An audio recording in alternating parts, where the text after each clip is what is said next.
परमेश्वर की कृपा से 4 ऋषियों को वेद का ज्ञान मिला और चारों ऋषियों से ब्रह्मा नाम के ऋषि ने पढ़ा। फिर उसने अपने गुरुओं शिष्यों को और पुत्रों को वेद का ज्ञान देना आरंभ किया और लंबे समय तक यह गुरु शिष्य परंपरा से सब जगह वेद प्रचार होता रहा और सारे के सारे लोग वेद के आधार पर अपना जीवन चलाते थे। वेद की मर्यादाओं को अपने जीवन में धारण करके चलते थे, इसीलिए सब कुछ आनंदित रहता था। मैं अभी आपको एक आध्यात्मिक एक झलक आपको दिखाऊंगा। मैं प्रातःकाल उसको विस्तार से सुनेंगे। इस समय मैं आपको बताना चाहता हूं कि व्यक्ति किसी के साथ गलत काम नहीं करेगा तो क्यों नहीं करेगा? चोरी नहीं करेगा,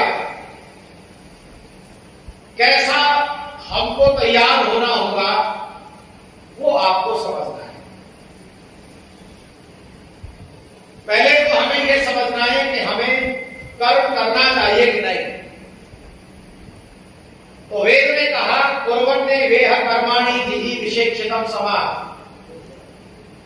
कर्म करते हुए 100 वर्ष तक जीने की इच्छा करो। यहां मैं संक्षेप में बता रहा हूं कुछ जानकारियां। ये बहुत विस्तार की बातें हैं जिनको प्रातःकाल की वेला में आप लोग सुनेंगे।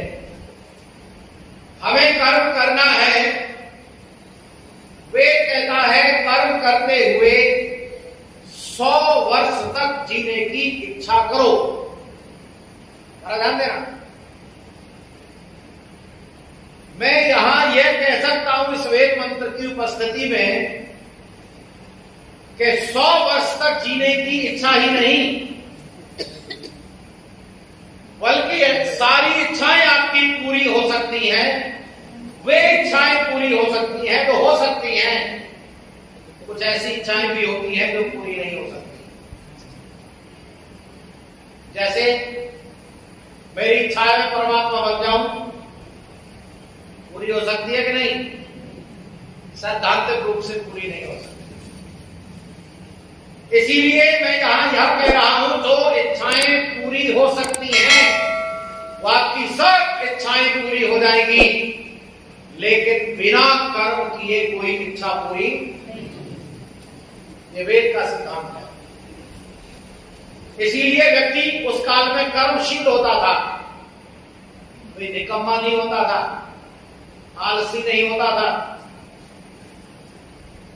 और जब हम कर्म करेंगे तो कर्म के विषय में इतना सुंदर ज्ञान होता था लोगों को। कर्म के प्रकार कितने होते हैं, कर्म कैसे होता है, कर्म क्या होता है। अभी तो ज्यादातर लोगों को यही पता नहीं कर्म होता क्या है, कर्म क्या होता है, कर्म के प्रकार कितने हैं और कर्म का फल क्या मिलता है। तो यहां कुछ प्रश्न ऐसे हैं जिनका उत्तर अभी नहीं दिया जा सकता क्योंकि प्रसंग बहुत बड़ा हो जाएगा। यहां तो बस इतना समझो कि कर्म के 4 मूल प्रकार हैं: शुभ कर्म, अशुभ कर्म, मिश्रित कर्म और निष्काम कर्म। यहां हम 2 कर्मों को ले रहे हैं, शुभ कर्म और अशुभ कर्म। यहां तो बात बात पर बवाल है भारत देश में, क्योंकि अगर मैं आपसे ये कहना लगूं कि शुभ और अशुभ क्या होता है तो आप यहां भी सोच में पड़ जाएंगे। जीवों पर दया करना शुभ कर्म है या जीवों की हत्या करना शुभ कर्म है? आपने उत्तर दिया जीवों पर दया करना शुभ कर्म है, लेकिन जीवों की हत्या करना शुभ कर्म है ऐसा मानने वाले विश्व भर में ज्यादा है। आया ना? बहुमत में तो हार गए आप। इसीलिए सत्यासत्य का निर्णय बहुमत से नहीं होता। सत्यासत्य का निर्णय प्रमाणों से होता है, तर्क से होता है। इसीलिए आपको आज समाज के अंतर्गत आकर के तार्किक विचार मिलेंगे। अरे शुभ कर्म वे होते हैं जिनसे सबका भला होता है, और अशुभ कर्म वे होते हैं जिनसे किसी का भी बुरा होता है। अब यहां हम थोड़ा और आगे बढ़ेंगे। हम शुभ कर्म करते जाते हैं तो हमारा पुण्य कर्माशय बढ़ता जाता है। एक शब्द आया आपके बीच, कर्माशय। बोलो जरा, क्या है? पहले भी सुना था ये शब्द? जोर से बोलो। सुना होगा, जरूर सुना होगा, लेकिन कुछ लोगों के लिए जरूर नया होगा। ये कर्माशय जो शब्द है ये दर्शन का है, योग दर्शन का है और अन्य दर्शनों में भी है।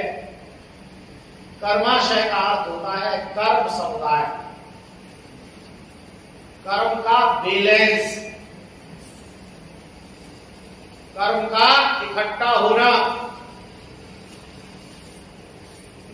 अब हम आपको वो बात बताने वाले जिस पर ज्यादा ध्यान देना है। जब हम शुभ कर्म करते हैं तो पुण्य कर्माशय बढ़ता है, अशुभ कर्म करते हैं तो पाप कर्माशय बढ़ता है। और शुभ कर्म करने पर जो पुण्य कर्माशय बढ़ता है उससे सुख मिलता है, और पाप कर्माशय से हमको दुख मिलता है। लेकिन अब और ज्यादा ध्यान से सुनना, जब हम किसी से सेवा लेते हैं तो पुण्य कर्माशय कम होता है, और अगर किसी को सेवा देते हैं तो पुण्य कर्माशय। जैसे मैंने किसी से कहा भाई मुझे पानी पिला दो, उसने मुझे पानी पिला दिया तो मेरा कर्माशय 1 गिलास पानी माइनस हो गया, और जिसने मुझे पानी पिलाया है उसके पुण्य कर्माशय में 1 गिलास पानी के कर्माशय की वृद्धि हो गई। मैं जितनी जितनी सेवाएं लेता रहता हूं अपने जीवन को सुखी बनाने के लिए, मेरा पुण्य कर्माशय उतना ही कम होता जाता है, और मैं दूसरों को सुखी करने के लिए जितना जितना सेवाएं देता रहता हूं उतना उतना मेरा पुण्य कर्माशय बढ़ता रहता है। अब आप मुझे बताइए कि हमें सेवा देनी चाहिए या सेवा लेनी चाहिए? लेनी चाहिए। और सब बोलो, लेनी चाहिए। ये वैदिक काल की बात है, जब लोग इतने आध्यात्मिक होते थे, इतने यथार्थ ज्ञान रखते थे, इसीलिए कोई किसी की सेवा लेना नहीं चाहता था, सब दूसरों को सेवा देना चाहते थे। और वर्तमान भारत इतना गिर गया है इस आध्यात्मिक दृष्टि से कि अब कोई सेवा देना नहीं चाहता, सब सेवा देना चाहते हैं। अंतर देख लो, साफ साफ समझ में आ जाएगा। जब व्यक्ति इतना आध्यात्मिक होगा तो फिर वो किसी से सेवा, बोलो